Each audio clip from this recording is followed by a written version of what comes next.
Assalamualaikum dan salam sejahtera. Anda sedang menonton Sekilas Fakta 18 Disember 2020 bersama saya Syazwana Amir.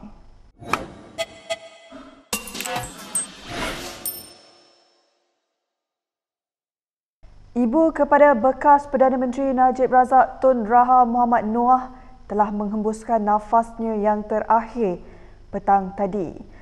Balu kepada Perdana Menteri kedua Malaysia Tun Abdul Razak Husin itu meninggal dunia pada usia 87 tahun. Kabar duka pemergian Tun Raha itu dikongsikan Najib menerusi akaun media sosial peribadinya.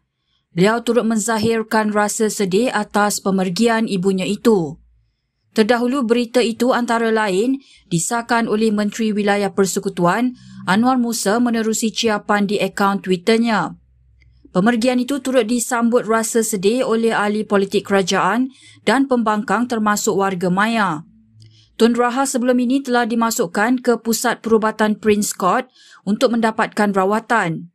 Semalam beberapa pemimpin negara termasuk Yang di-Pertuan Agong Sultan Abdullah Sultan Ahmad Shah dan Sultan Perak Sultan Nazrin Shah mencemar duli untuk menziarah Allahyarhamah di hospital.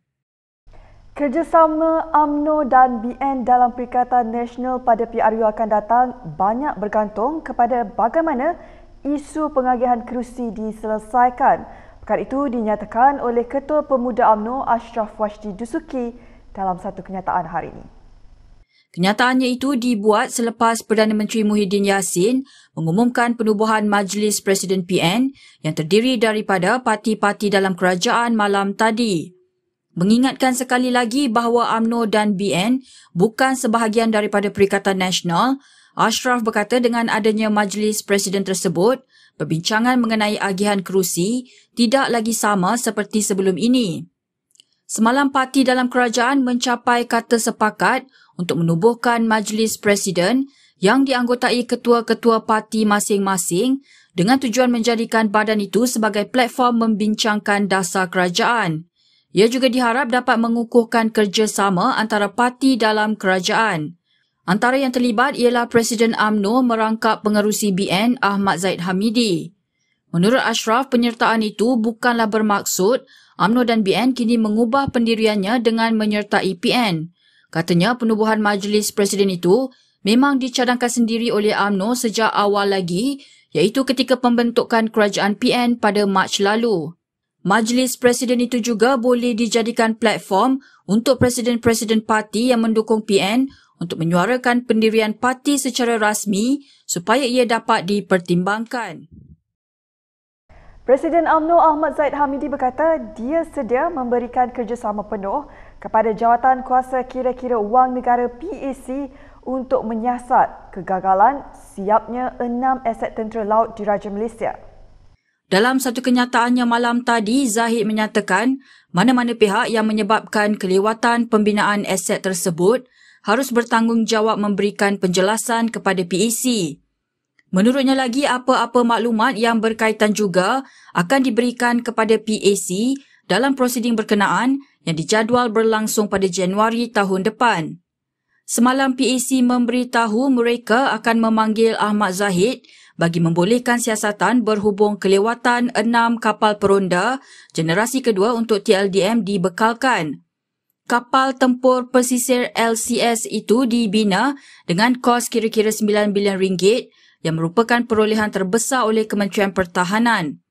Untuk rekod ketika Barisan Nasional menjadi kerajaan sebelum PRU ke-14 yang lalu, Ahmad Zahid merupakan Menteri Pertahanan.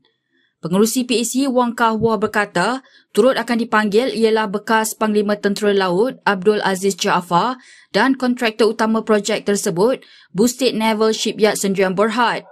Menurut Ahmad Zahid, LCS itu dibina BNS iaitu anak syarikat Busted Holdings Berhad. Saham terbesar syarikat Busted itu pula katanya adalah Lembaga Tabung Angkatan Tentera LTAT. Perintah Kawalan Pergerakan Bersyarat PKPB di Selangor dan Kuala Lumpur akan dilanjutkan sehingga 31 Disember ini. Perkara itu diumumkan oleh Menteri Pertahanan Ismail Sabri Yaakob dalam sidang medianya hari ini.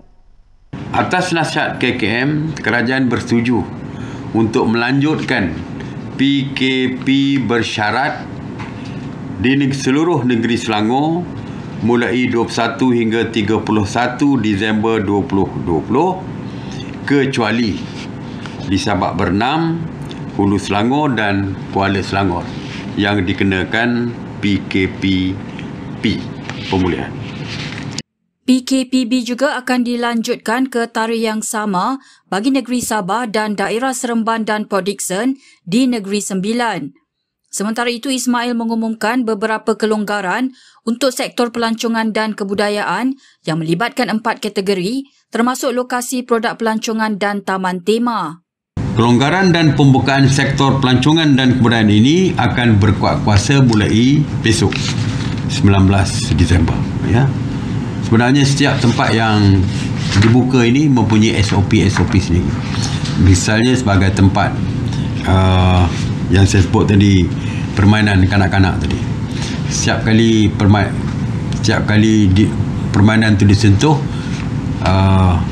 sanitasi perlu dilakukan. Dan untuk memasuki setiap kawasan itu mesti dengan SOP-nya yang lengkap seperti memakai pelitup muka. Beberapa kelonggaran turut diumumkan untuk sektor sukan dan rekreasi dan antara yang akan mula dibuka adalah kejohanan bola sepak tempatan. Buat pertama kalinya, Malaysia berjaya mengangkat warisan negara ke pengiktirafan UNESCO bersama dengan negara lain. Ini apabila upacara Wang Kang di Malaysia dicalonkan bersama China, manakala pantun dicalonkan bersama Indonesia.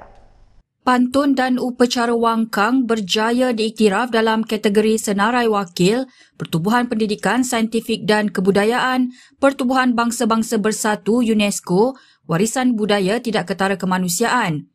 Menteri Pelancongan Seni dan Budaya Nancy Shukri dalam ucapannya menyatakan penghargaannya kepada UNESCO atas pengiktirafan tersebut. On behalf of the Government of Malaysia, I would like to convey our utmost gratitude and thanks to all member states and the Secretariat for the honour. We are certainly grateful for the strong networking and cooperation among member states who have been working tirelessly in safeguarding our shared heritage all over the world. This inscription is an uplifting moment for Malaysia and Indonesia, whereby our joint nomination has been acknowledged as a treasure worth preserving. Pencalonan upacara Wang Kang dibuat oleh Malaysia bersama China, manakala pantun dicalonkan bersama Indonesia. Wang Kang bermaksud kapal Wang merupakan upacara yang telah diadakan di Melaka sejak 1854 dan merupakan upacara perarakan kapal untuk menjemput roh-roh jahat keluar dari dunia menurut kepercayaan masyarakat Cina.